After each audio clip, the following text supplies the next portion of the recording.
We kick things off, as always, in the Champions League, and we're looking at Manchester City versus Real Madrid.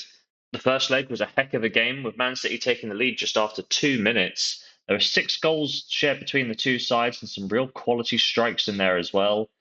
Whilst both sides only combined for an XG of 1.4, it seemed that every time a shot was taken, there was a pretty good chance it was finding the back of the net.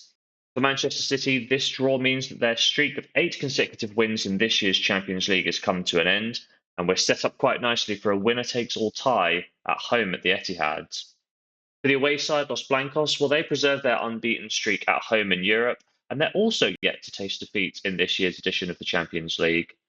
Based on the first leg performance and some historic data, I can't really see this tie slowing down at all, and I'm going for goals here. Manchester City have seen over 2.5 goals in all 9 of their Champions League games this season, with both teams scoring in 8 of these matches. Overall, there's an average of 4.34 goals scored in Man City's Champions League games this season.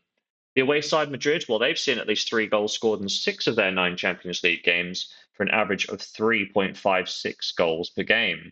When we look at the head-to-head record, 7 of the last 8 meetings between these two sides have seen over 2.5 goals scored. Both sides are still looking very good going forwards, but less reliable in the defensive third of the pitch. Additionally, both sides are probably going to be set up to use their backup goalkeepers in Ortega and Lunyan, so I'm fancying that the overall attacking quality of players like Haaland, Vinicius, Rodrigo, and Foden can beat these second-string goalkeepers. Over 2.5 goals in the first bet of today's episode.